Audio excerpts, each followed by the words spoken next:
श्रीराम समर्थ. श्रोते हो, आपण ऐकत आहात श्री गोंदवलेकर महाराज यांचे प्रवचन. भगवंताचे अनुसंधान कसे ठेवावे. ज्या गोष्टीचे अत्यंत प्रेम आहे तिचे अनुसंधान मनुष्याला आपोआप राहते. ते इतके टिकते की ते अनुसंधान मला आहे ही जाणीवच राहत नाही. अनुसंधान ठेवतो असे म्हणताना मी त्याच्याहून वेगळा असतो आणि प्रेमाचे जे अनुसंधान असते तिथे मी एकजीवच होतो.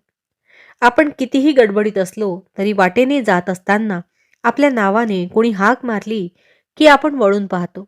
हे आपले अनुसंधान आहे. कारण या देहावर आपले इतके काही प्रेम आहे की मी त्याच्याहून वेगळा नाहीच. असे देहाचे अनुसंधान कसे ठेवावे हे सांगावे लागत नाही. देहाचा विसर पाडा म्हणून सांगावे लागते. देहाचे स्मरण ठेवा म्हणून नाही सांगावे लागत. आम्हाला भगवंताचे अनुसंधान ठेवायचे आहे. हा एक प्रकारचा अभ्यास आहे. भगवंताचे प्रेम वाढले तर अनुसंधान टिकेल. परीक्षा पास होण्याकरिता जसा अभ्यास करावा लागतो तसा भगवंताचे प्रेम वाढवण्याकरिता अभ्यास करणे जरूर आहे.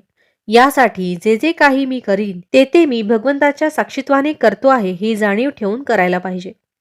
आज आम्हाला नाना तऱ्हेचे उद्योग करावे लागतात. प्रपंच म्हटला म्हणजे किती गोष्टी कराव्या लागतात. त्या सगळ्या गोष्टी करीत असताना भगवंताचे स्मरण ठेवून करणे हे आपले खरे कर्तव्य आहे. सर्कशीमध्ये आपण पाहतो ना, वाघ, सिंह, घोडे, हत्ती काय जे प्राणी असतील ते खेळ खेळतात. घोडा कसा सुंदर नाचतो असे आपण म्हणतो. पण त्या घोड्याचे लक्ष प्रेक्षकांकडे नसते. त्या घोड्याचे, त्या वाघाचे, त्या सिंहाचे लक्ष आतमध्ये चाबूक उगारणारा जो मनुष्य असतो त्याच्याकडे असते ना. प्रेक्षक काय म्हणतील ते तो प्राणी पाहत नाही. आणि आपण काय करतो? भगवंत काय म्हणेल हे पाहतच नाही. जग काय म्हणेल हे पाहतो. हे जर आम्ही सोडले ना तर भगवंताला काय हवे आहे हे आम्हाला बरोबर कळेल. भगवंताचे स्मरण ठेवून कर्म केल्याने त्याला काय हवे तेच आमच्या हातून घडेल. त्याचे संधान न सोडता कर्म करणे हे अनुसंधानाचे लक्षण आहे. हे कशाने होईल? अत्यंत प्रेमाने होईलच. एक बाई नुकतीच बाळंत होऊन सासरी आल्यावर तिने मूल पाळण्यात निजवले आणि मागच्या परसामध्ये ती भांडी घाशीत होती. ते मूल थोडेसे कुठे रडले. घरात पुष्कळ माणसे होती. कुणाला ऐकूनही गेले. ती पोरगी मात्र धावत पाळण्यापाशी आली आणि मूल उठलेले दिसते आहे असे म्हणाली. काम करताना तिचे कान जसे पाळण्याकडे होते तसे प्रपंच करताना आपले लक्ष मात्र भगवंताकडे असले पाहिजे. याचे नाव अनुसंधान.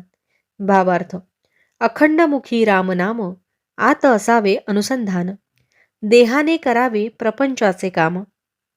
जानकी जीवन स्मरण जय जय राम. महारुद्र हनुमान की जय. समर्थ रामदास स्वामी महाराज की जय. सब संतन की जय. श्री अनंत कोटी ब्रह्मांड नायक राजाधिराज सच्चिदानंद सद्गुरु श्री ब्रह्मचैतन्य महाराज की जय. जय जय रघुवीर समर्थ. आता आपण 13 वेळा नामस्मरण करूया. श्रीराम जय राम जय जय राम.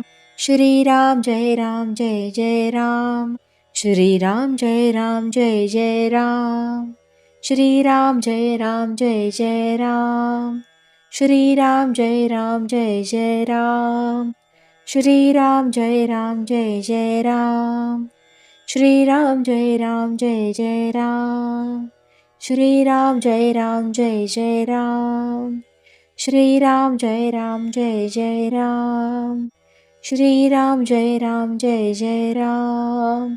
श्रीराम जय राम जय जय राम. श्रीराम जय राम जय जय राम. श्रीराम जय राम जय जय राम. जय श्रीराम.